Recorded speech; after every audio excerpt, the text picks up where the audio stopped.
À toutes et à tous, bonjour, bonsoir.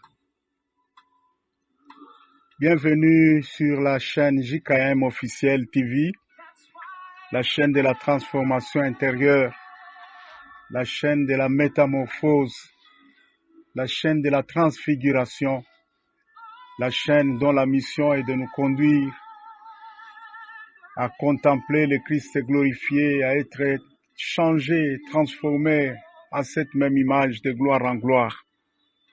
Oui, ce matin, nous voulons partager un thème très important, quelque chose qui échappe à beaucoup de chrétiens qui ont déjà expérimenté un salut et une nouvelle naissance authentique, une délivrance authentique, mais parfois qui se retrouvent là désemparés et qui ne savent pas exactement quoi faire et qui ont parfois l'impression que après le salut, après la délivrance, les choses semblent patauger, les choses semblent marcher sur place et patiner dans leur vie. Parfois c'est vrai, mais parfois ce n'est pas vrai, c'est juste une impression que nous avons et les choses sont en train de changer. C'est pourquoi nous voulons parler ce matin sur après la malédiction.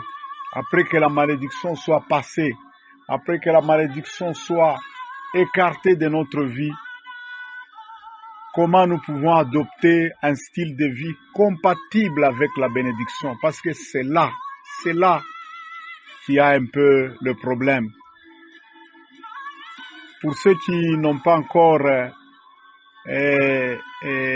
auditionné ou qui n'ont pas encore suivi des vidéos dans lesquelles nous avons fait des services de délivrance, des services de brisement des malédictions, d'effacement des malédictions, vous pouvez suivre nos deux vidéos dans la même chaîne. La première à suivre, c'est ce que nous avons intitulé « Service spécial de bénédiction ». Et la deuxième vidéo, elle est intitulée « Les effets des hôtels maléfiques ». Et là, il y a aussi, cette vidéo est accompagnée d'un témoignage d'une jeune dame de plus ou moins 20 ans. Dans cette vidéo, nous avons démontré comment les hôtels maléfiques travaillent et nous avons donné une issue de sortie à cette histoire-là des malédictions et du contrôle des hôtels maléfiques. Donc, si vous voulez que cette vidéo vous soit profitable, suivez celle qui parle du service spécial de bénédiction et celle qui parle sur les effets des hôtels maléfiques. Voilà. Dans cette vidéo, nous voulons apprendre ensemble comment nous pouvons adopter une vie, un style de vie compatible avec la bénédiction. Vous savez, quand nous sommes bénis, en fait, la bénédiction, c'est le fait de libérer un pouvoir, une puissance, une capacité, un pouvoir surnaturel bienfaisant sur la vie de quelqu'un ou sur une chose. Donc quand nous sommes bénis, nous sommes tout simplement bénéficiaires d'un pouvoir surnaturel. Et ce pouvoir surnaturel-là, un pouvoir invisible, mais qui est très puissant, très agissant et qui a toutes les capacités de se manifester de manière irrésistible dans notre vie. Ce pouvoir-là nous positionne et nous conditionne à une longue vie et une vie heureuse. Ce même pouvoir nous conditionne aussi à une vie de succès et une vie de réussite coûte que coûte. Ce même pouvoir de bénédiction nous conditionne aussi à une vie d'impact et de réussite à tous égards. Et même je peux exagérer, une vie de domination, une vie de suprématie, une vie où on aura toujours l'ascendant sur les autres. Les autres, bien sûr, qui ne sont pas bénis comme nous. Donc voilà ce que fait la bénédiction dans la vie de quelqu'un. Mais ces choses-là, sont libérés dans le surnaturel, dans l'invisible et dans notre vécu quotidien. Quand nous venons de bénéficier de la bénédiction, il n'y aura pas grand-chose qui va changer. Ça veut dire notre vie sociale, notre vie matérielle, notre vie financière et tout ça, notre aspect physique. Il n'y aura pas grand-chose qui va changer, mais dans les surnaturels, nous sommes branchés, connectés. Nous sommes, il y a une puissance qui est déjà activée dans notre vie, mais cette puissance-là, elle va demander de nous un certain style de vie. Elle va demander de nous de remplir quand même certaines conditions, de prendre une certaine attitude, d'adopter un certain style de vie pour que petit à petit, selon un processus plus ou moins long ou pas long, il y aura des choses qui vont prendre du temps pour avoir de l'impact et d'autres ne vont pas demander beaucoup de temps quand la bénédiction est déjà là. Mais toutes ces choses, en fait, exigent de nous d'adopter un certain style de vie afin que la bénédiction puisse se manifester. C'est pourquoi nous apprenons ensemble sur comment adopter un style de vie compatible avec la bénédiction. Oui, quand nous sommes déjà en Christ, la Bible dit, Christ à la croix a été fait malédiction pour nous, afin que nous ayons accès à la bénédiction d'Abraham. Ailleurs, la même parole de Dieu nous dit dans l'Épître aux Romains que tous ceux qui croient sont bénis avec le croyant Abraham. Donc il y a plein de versets comme ça, je ne vais pas perdre le temps sur ça, qui déjà positionnent, affirment et certifient à toute personne qui a cru vraiment au Seigneur Jésus que cette personne n'est plus dans le camp de la malédiction, elle est dans le camp de la bénédiction. Mais maintenant, il faut un certain style de vie compatible avec la bénédiction pour permettre à celle-ci de couler effectivement et de toucher tous les domaines et tous les aspects de notre vie. Et quel est ce style-là? Ce style-là de vie nouveau que nous devons adopter plutôt, doit toucher essentiellement 3 domaines de notre vie. Le premier domaine de la vie que ce nouveau style doit toucher et affecter complètement, ce sont nos pensées. Donc nous devons adopter un style de vie nouveau qui va affecter nos pensées, premièrement, ensuite nos paroles et en troisième position, nos actes. Si nous n'adoptons pas un tel style de vie, la bénédiction aura des obstacles, va rencontrer des obstacles dans notre propre être qui vont faire qu'elle ne saura pas se déployer et ne saura pas se manifester. C'est comme le courant, la bénédiction c'est comme le courant électrique. Dans une maison, on peut déjà avoir, la maison est déjà connectée au courant électrique, à une source électrique, que ce soit peut-être une source de panneaux solaires ou je ne sais pas moi, un barrage hydroélectrique ou tout ça, ou bien un groupe électrogène est là, mais s'il n'y a pas la bonne installation dans la maison qui permet à ces courants électriques-là de circuler, d'alimenter la maison, on aura l'impression qu'il n'y a pas de courant ici, au moment où c'est juste l'installation qui n'est pas bonne. Voilà, le style de vie compatible à la bénédiction, c'est ça, c'est ce que nous pouvons rattacher ou faire ressembler à l'installation, la bonne installation électrique dans une maison. Alors, quel est le rôle de nos pensées en matière de bénédiction? Quel est le rôle de nos paroles? Et quel est le rôle de nos actes? 1. Les pensées constituent l'élément numéro 1 du changement dans la vie d'une personne. Dans les Proverbes, la Bible nous dit « Tel est l'homme, chaque homme est tel que sont ses pensées. » Donc, en réalité, l'élément moteur numéro 1 du changement dans la vie de l'homme, ce sont ses pensées. Dieu vous a déjà béni, Dieu nous a déjà bénis, Dieu m'a déjà béni, oui. Mais si mes pensées ne s'adaptent pas, ne changent pas pour être des pensées compatibles à la bénédiction, eh bien, il y aura un obstacle majeur pour que la bénédiction puisse se manifester. Donc l'élément numéro 1 du changement dans la vie d'une personne, ce sont ses pensées. Le deuxième élément, ce sont les paroles. Les paroles ont un pouvoir créateur dans la vie de l'homme. Là aussi, la Bible déclare, la mort et la vie sont au pouvoir de la langue. Qu'est-ce que cela veut-il dire? Quand tu ne fais que parler mal, tu crées le mal.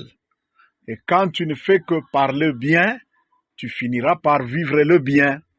La Bible déclare toujours dans le texte que j'ai cité là, la mort et la vie sont au pouvoir de la langue. Quiconque l'aime, quiconque aime la langue, quiconque utilise trop la langue là, que ce soit en bien ou en mal, la Bible ajoute, il en mangera le fruit. Donc tout ce que vous ne faites que déclarer, finira par arriver. Je donne un exemple. Une femme qui ne fait que soupçonner son mari d'être un coureur de jupons, un tricheur, quelqu'un qui la trompe chaque jour. Et elle ne fait que déclarer ça à son mari. Je sais que toi tu es un pute, tu es un coureur de jupons. Je sais que chaque fois quand tu sors là, tu vas rencontrer tes petites prostituées là, tes petites putes et tout ça. À tort ou à raison, elle est en train de créer ça et cela finira par arriver. Par contre, j'ai déjà été témoin moi-même d'un monsieur coureur de jupons, tricheur et tout ça, mais sa femme ne faisait que lui dire, moi, tu n'auras pas une autre femme en dehors de moi. Sache que tu peux faire tout ce que tu veux là. Toi, tu es la pluie et moi, je suis la terre. Tu peux partir, tu peux faire tes aventures, mais tu retourneras toujours à mes pieds ici. Tu retourneras toujours vers moi. Et finalement, un jour, l'homme lui-même me l'a témoigné, dit, je ne comprends pas, il y a un pouvoir, il y a une force surnaturelle qui me tient attaché à cette femme et je ne comprends rien. Plusieurs fois, il a tenté et après, il a compris que ça ne servira à rien de tricher à côté, ça ne tiendra pas avec cette femme. Il a laissé ça. Ce monsieur-là n'est pas encore chrétien, tout ça, mais le pouvoir libéré dans les paroles de sa femme ont fini par agir dans leur foyer. Ceci est valable sur nos mariages, sur nos foyers, sur nos enfants, sur l'avenir de nos enfants, sur nos affaires, sur tout ce qui nous concerne là. Par le bien viendra. Par le mal viendra. Et enfin, les actes. Les actes sont très déterminants pour notre bénédiction. Quand nous sommes bénis, nous devenons des associés ou des partenaires avec Dieu. Quand on parle des associés, ça veut dire chacun a sa part à jouer pour que l'entreprise fonctionne bien, pour que l'entreprise ait et produise des résultats. Quand nous sommes bénis, Dieu a une part à jouer dans la bénédiction que nous devons vivre, mais l'homme lui-même, le bénéficiaire de cette bénédiction, a aussi une part à jouer. Il y a deux choses que l'homme doit faire pour permettre à Dieu de libérer la bénédiction dans sa vie. Un exemple que je vais donner. Si vous êtes une personne bénie, sachez que Dieu a promis que nous serons bénis dans les entreprises de nos mains. Ça veut dire quoi? Quand nous allons nous mettre à travailler, Dieu lui-même entrera dans notre travail pour amener la bénédiction. Là aussi, je voulais donner une nuance. La Bible distingue bien le service et le travail. Dieu a promis de nous bénir, pas dans notre service. Le service, c'est ce que nous faisons dans le travail d'autrui. Quand vous êtes engagé quelque part, dans une entreprise ou quelque part, je sais pas moi, où vous êtes une bonne ou un domestique quelque part, ce n'est pas pour mépriser ça. Même celui qui est engagé comme directeur, chef de service dans une grande entreprise, il ne travaille pas. Il est au service de cette entreprise-là.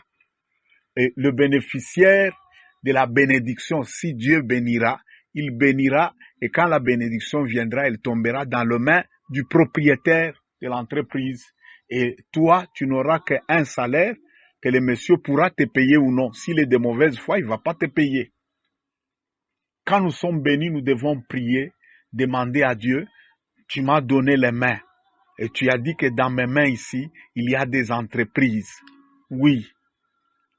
Et créer une entreprise ne demande pas toujours de l'argent, ça c'est faux.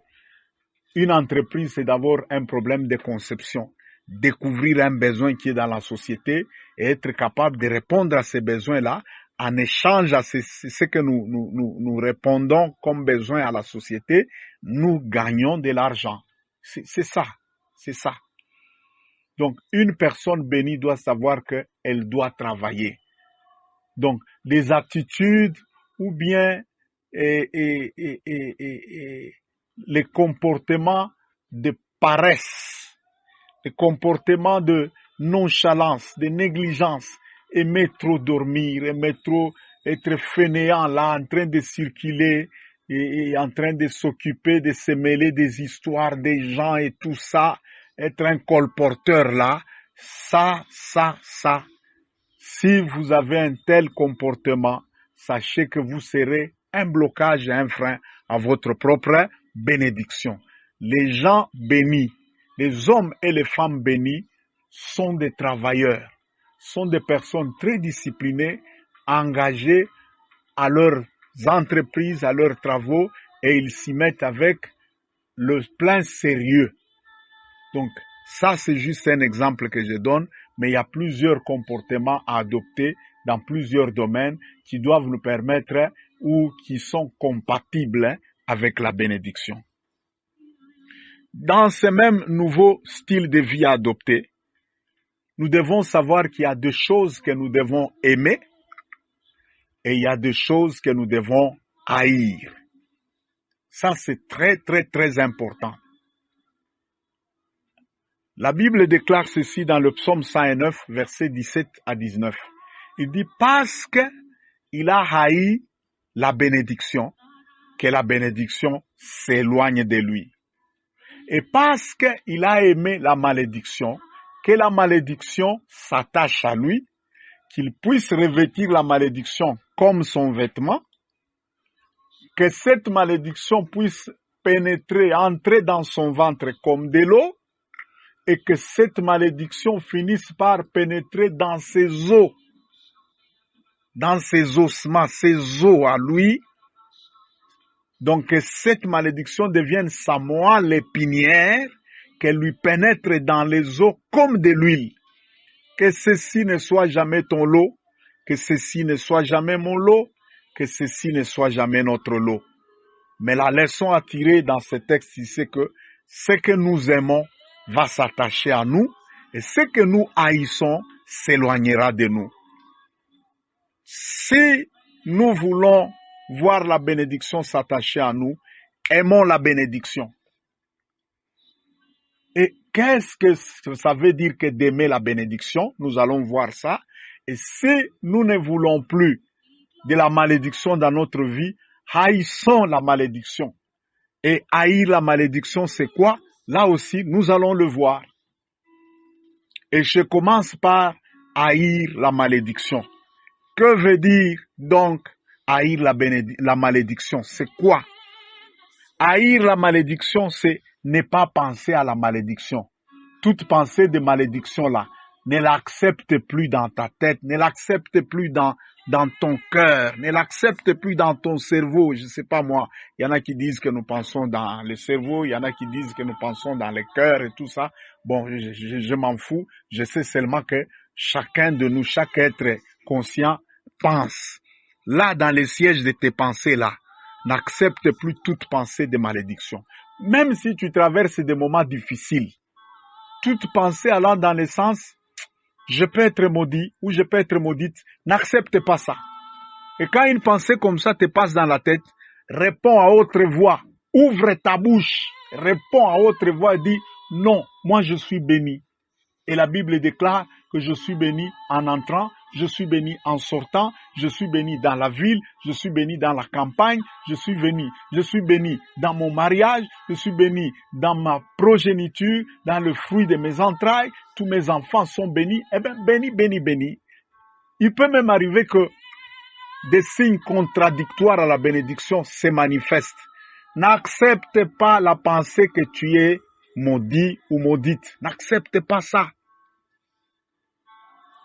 Il peut même se trouver que tu as un enfant difficile, un enfant a un comportement difficile.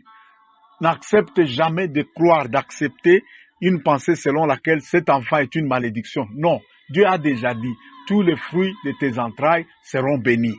Dieu ne trompe jamais, Dieu ne ment jamais, Dieu est un être parfait. La vérité, ce n'est pas ce que tu vois avec tes yeux. La vérité, ce n'est pas la réalité. La vérité, Jésus dit dans Jean 17, 17, ta parole, ô Dieu, ta parole est vérité. La vérité, c'est ce que Dieu dit. La vérité, ce n'est pas ce que tu vis. Tu passes des jours et des jours, tu fais beaucoup de choses, tu n'attrapes pas toujours de l'argent. Non, ça peut arriver. Même les personnes bénies ont traversé par des moments difficiles. Isaac a vécu ça, Jacob a vécu ça. Et ce n'est pas ça qui change le fait que tu n'es pas béni. Tu es en train d'attendre le mariage. Ça fait des années que tu attends ça. Le mari ne vient toujours pas. Peut-être qu'il n'y a même pas un garçon qui t'arrête en cours de route, qui te provoque un peu, qui te drague un peu, qui te fait des signaux, pss, pss, tout ça. Qui te cherche un peu, cherche ton numéro de téléphone. Donc c'est comme si tous les garçons ne te voient pas. C'est pas ça qui veut dire que tu es maudite. Non, non, non, non, non. Donc si tu hais la malédiction, n'accepte pas toute pensée de malédiction. Ne l'accepte pas. Et quand ces pensées veulent venir en toi, réponds à haute voix. Ouvre ta bouche. Confesse le contraire. J'aime beaucoup le bishop Oyedepo, un de mes mentors. Le bishop Oyedepo, il y a un de ses adages réputés où il dit une bouche fermée, c'est une destinée bloquée. Donc quand ta bouche est fermée, ne parle pas et ne déclare pas, ta destinée est bloquée aussi. Sachez que même la science commence à le prouver aujourd'hui. 99% de ce que nous devenons, c'est exactement le résultat de ce que nous pensons et ce que nous déclarons. Donc déclare le bien, pense le bien. N'accepte pas toute pensée de malédiction, ne l'accepte pas. J'insiste, n'accepte pas les pensées de malédiction, les pensées mauvaises. Peut-être que je vais connaître un accident, peut-être que je vais mourir, peut-être qu'il y aura ceci, peut-être que... Non, je ne mourrai pas, je vivrai, j'annoncerai les merveilles de l'Éternel. La Bible dit, aucun de ces os ne sera brisé. Cette promesse était dite sur le corps du Christ. Mais nous sommes le corps de Christ, toi et moi, nous sommes le corps de Christ. Toutes les bénédictions qui étaient sous le corps de Jésus là, ce sont nos bénédictions. Jésus a dit, je suis la vigne et nous sommes ses branches. Tout ce qu'un arbre a, toute sa richesse, toute sa sève là, ça monte où? Ça monte vers les branches. La bonté, la bénédiction et la richesse qu'il y a dans un arbre, on voit ça où? Dans les branches. Tout ce que Jésus a coule vers nous, coule en nous et ça se manifeste et ça doit se manifester en nous. Personne et rien ne va arrêter ça. Jésus a dit, demeurez en moi et moi en vous, vous porterez beaucoup de fruits. Personne ne va arrêter ça. Le monde ici est plein de secousses, plein de caprices et tout ceci. Même si nous sommes bénis, il y aura toujours des moments où les choses semblent ne pas marcher, tout ça. Ne pense pas le mal. Ne pense pas, surtout toi là, ne pense pas. Arrête de penser au mal. Ou peut-être que je n'aurai jamais de mari. Non, la Bible déclare, dans le Seigneur, il n'y a point d'homme qui soit sans femme, et il n'y a point de femme qui soit sans mari. Mon mari est là. Et d'ailleurs, il est quelque part, là où il est là, Dieu le voit. Et maintenant, j'ordonne à ce qu'une voie s'ouvre, un contact soit établi entre moi et mon mari. Que cet homme-là vienne me rencontrer. Que les autres, les menteurs, les tricheurs, les gens qui viennent pour tourmenter ma vie, eh bien, qu'ils ne me voient pas. Mais que celui-là, le jour où il me verra, que son cœur puisse battre à 1000 km à l'heure, qu'il n'ait pas de repos jusqu'à ce qu'il va m'épouser. Voilà. Déclare avec ta bouche là. Fais travailler ta bouche. Mais que ta bouche ne travaille pas pour déclarer le mal. Déclare le bien. Si tu hais la malédiction, elle s'éloignera de toi. Et haïr la malédiction, c'est quoi? Un, ne pense pas du mal. Ni sur toi-même, ni sur les autres. Ne pense pas le mal. Ne pas aimer la malédiction. En deuxième position, c'est quoi? Ne parle pas le mal. Ni sur toi-même, ni sur les autres. Et sur ce point ici, les gens sont champions. Les gens aiment beaucoup parler du mal des autres. Le mal des autres ne t'y intéresse pas. Même si c'est valable, n'en parle pas. Maudire, ça veut dire quoi? C'est dire le mal. C'est ça, maudire. N'aime pas dire le mal, ni sur toi-même, ni sur les autres. Et éloigne-toi des gens qui aiment toujours parler du mal des autres. Celui qui parle le mal des autres, il vient te parler. Quand tu vas quitter, il parlera aussi du mal de toi aux autres. La plupart des personnes, observez bien, la plupart des personnes qui ne font que parler du mal des autres, ces personnes-là, leur vie n'avance pas bien.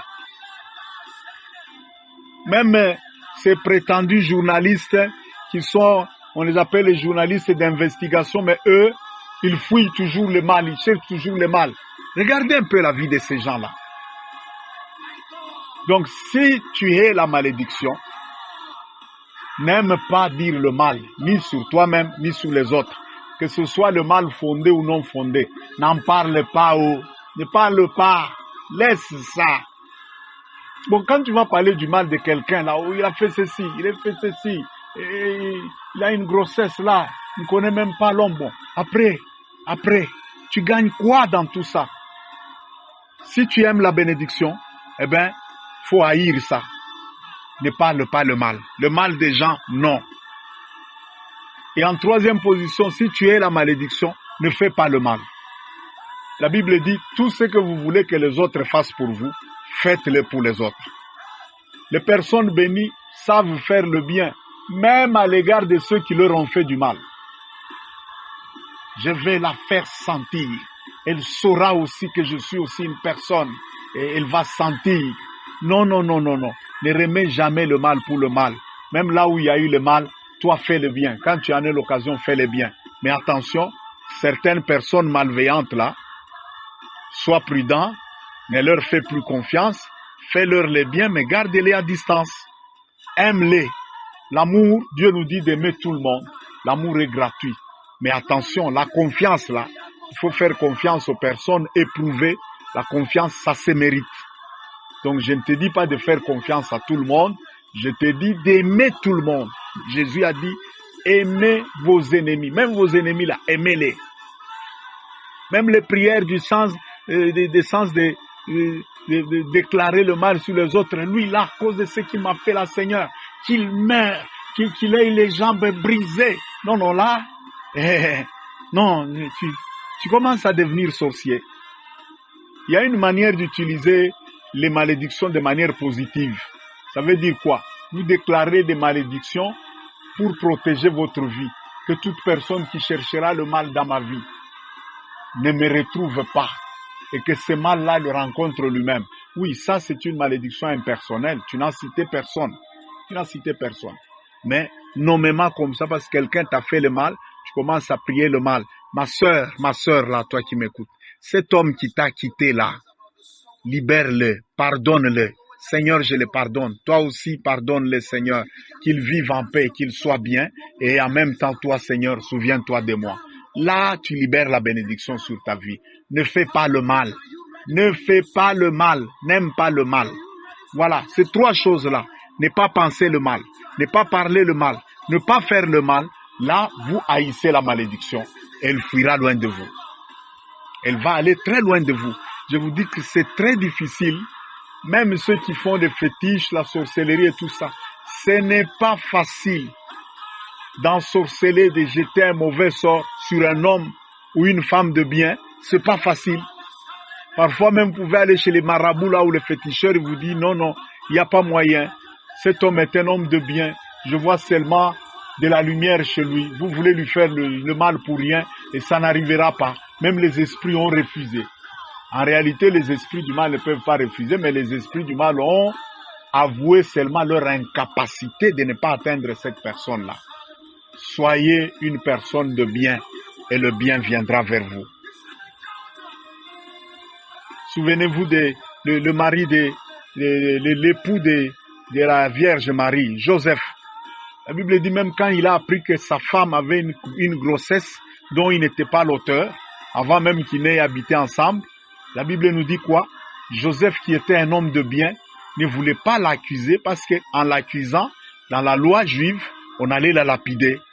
Un homme de bien, malgré la grossesse là, il s'est dit, ok, si je l'accuse, on va la lapider selon la loi de Moïse. C'est que même l'enfant qui est dans son sein là, un enfant innocent, il va mourir pour rien. Ok, je vais divorcer, je vais l'abandonner en secret, puis qu'elle fasse sa vie. Voilà un homme de bien. Et la Bible dit, pendant qu'il pensait comme ça en bien, il est tombé en songe, il s'est endormi, l'ange de Dieu lui est apparu en songe.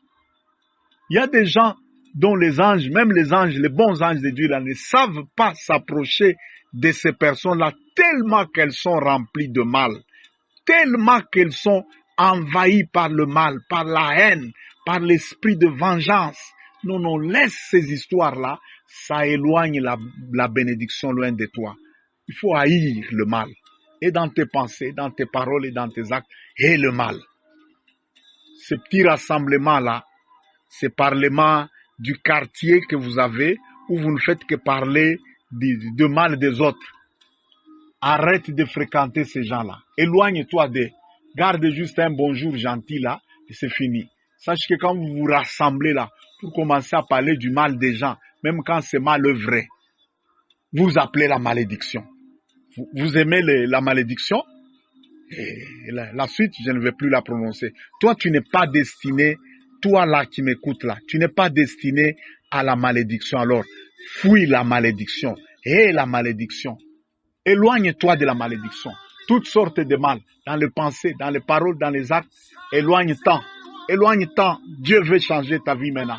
2024, c'est une année de révolution, de changement et de bonheur pour toi. Passons maintenant à la bénédiction. Que veut dire aimer la bénédiction? C'est la même chose aussi. Aimer la bénédiction, c'est toujours penser au bien. Parler en bien. Agir en bien. Faire du bien et à soi-même et aux autres. Agir en bien envers tout le monde inconditionnellement. Elle t'a maltraité quand tu étais chez elle. Dieu s'est souvenu de toi. Maintenant que tu es béni, quand tu en as l'occasion, fais-lui le bien. Mais quand même, garde la personne à distance. Parce que rien à faire. Elle ne t'a pas aimé. Ce n'est pas maintenant qu'elle fait les gentils là et commence à sourire, à te montrer toutes les 150 dents là, que tu veux croire que non, non. La personne qui ne t'a pas aimé quand tu n'avais rien. Maintenant que tu as tout, tu es béni et qu'elle devienne gentille avec toi, ce n'est pas de l'amour ça. Ça c'est de l'hypocrisie, c'est de l'opportunisme. C'est des calculs de profit. Calcul commercial. Si je peux appeler ça comme ça, permettez un peu. Donc, ne fais pas le mal. Ne fais le mal à personne. Ne pense pas du mal. Ne parle du mal de personne, oui. Mais pense toujours le bien. Alimente tes pensées avec ce qui est bien. La parole de Dieu, ce qui est bien, lis-la, la parole, remplis-la dans tes pensées. Pas seulement la parole. Il y a de bonnes choses partout. Cherche un peu quelque chose de bien là, qui te plaît et que ça devienne ta passion.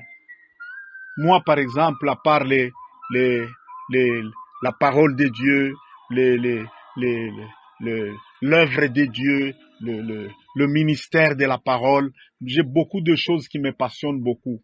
J'aime beaucoup la construction ici, les belles maisons et tout ça. Quand je vois une belle maison, même sur Internet là, je fais une capture d'écran. J'ai sur mon PC une application qu'on appelle Google SketchUp. C'est une application qui aide un peu les gens à construire. C'est souvent utilisé par les architectes. Tellement que j'aime les belles maisons là. J'ai demandé à un des des enseignants qui enseignent l'architecture dans mon université. Il m'a appris un peu ça. Je m'amuse avec ça. J'ai fait de belles maisons. Au début, c'était un peu pas bon, pas joli à voir, mais petit à petit, j'améliore ça. Donc, je suis passionné à de belles maisons. Quand je vois une maison, même en passant quelque part, une très belle maison, je dis waouh. Et j'aime les gens qui réussissent. J'aime les gens qui font des résultats. Je les aime. Si tu n'aimes pas ces gens comme ça qui font des résultats, comment tu apprendras à trouver les schémas pour faire aussi le bien?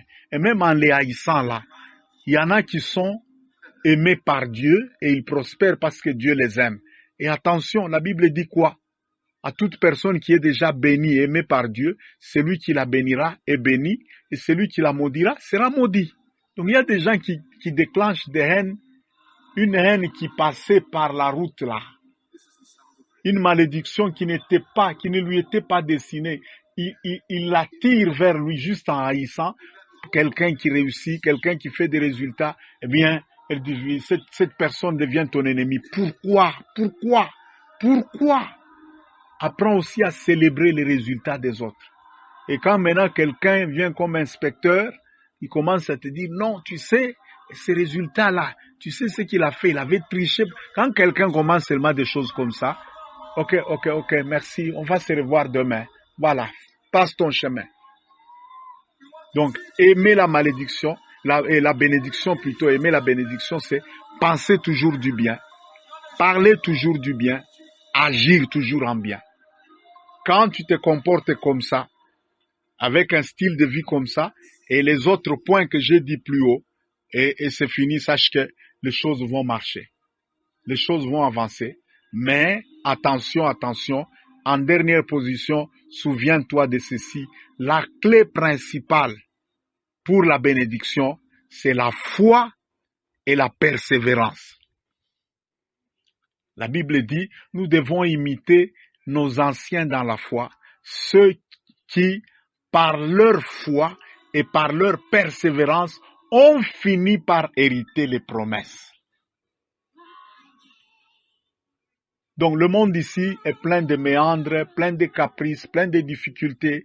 Même quand nous sommes bénis, nous ne sommes pas à l'abri de ces choses-là. Il peut toujours avoir quelque chose qui ne semble pas marcher, un mariage qui ne semble pas marcher, des fiançailles qui ne semblent pas marcher, un business qui ne semble pas marcher, mais gardons la foi, continuons à être fermes, assurés du fait que je suis béni et persévérons en faisant le bien, persévérons en travaillant, persévérons en priant, en demandant à Dieu de nous éclairer, de nous guider, de nous montrer les issues pour atteindre notre bénédiction.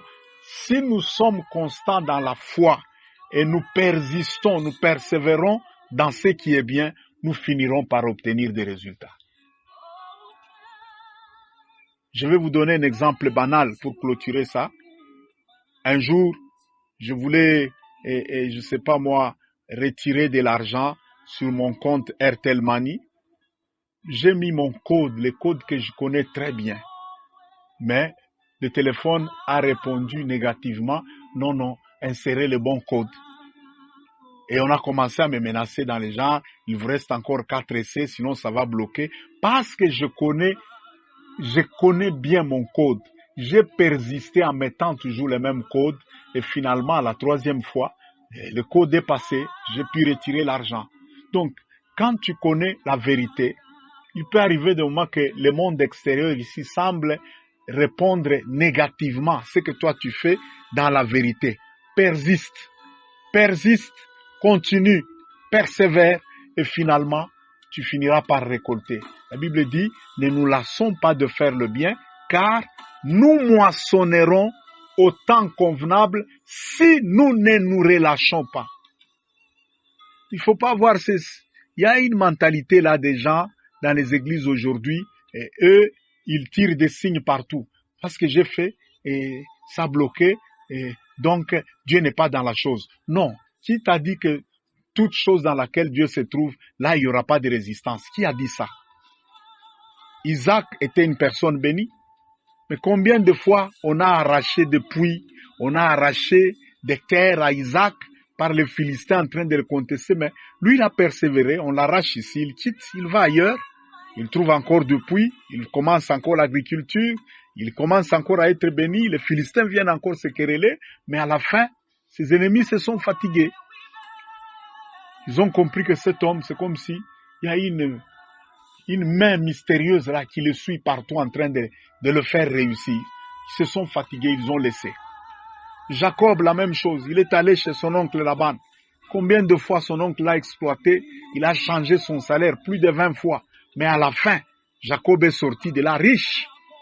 Donc, il n'est pas dit que parce que nous sommes bénis, tout va rouler comme sur des roulettes, tout sera en rose. Non, non, Dieu ne nous a pas promis ça.